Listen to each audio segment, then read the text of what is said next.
Welcome to நியூவேஸ்.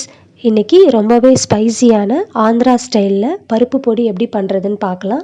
வாங்க வீடியோக்குள்ளே போகலாம். பருப்பு பொடி அரைக்கிறதுக்கு துவரம்பருப்பு எடுத்திருக்கேன்.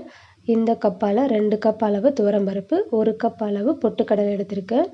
7லிருந்து 8 ரெட் சில்லி எடுத்திருக்கேன்.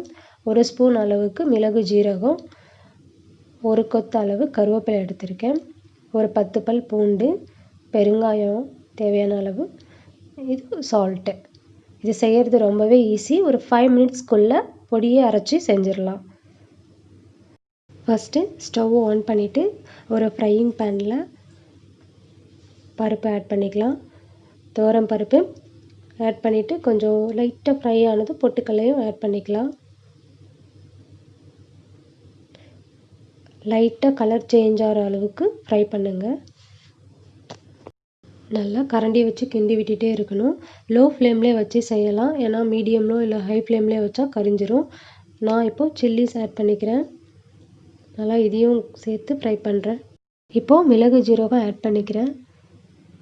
கூடவே கருவேப்பிலையும் சேர்த்துக்கிறேன்.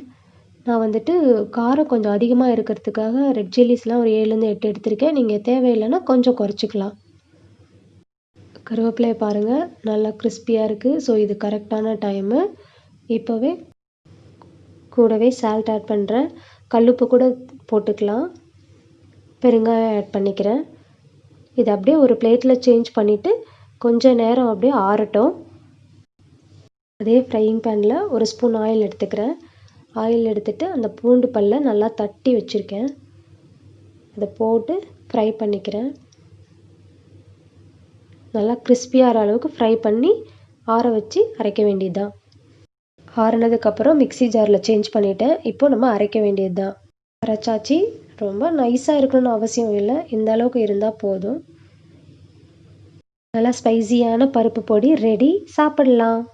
நல்லெண்ணெய் இல்லைன்னா நெய் வச்சு சூடாக சாப்பாடு இருக்கும்போது பருப்பு பொடி வச்சு சாப்பிடுங்க. தேங்க்யூ ஃபார் வாட்சிங். உங்களுடைய ஃபீட்பேக்கை கமெண்ட்ஸில் சொல்லுங்கள். தேங்க்யூ.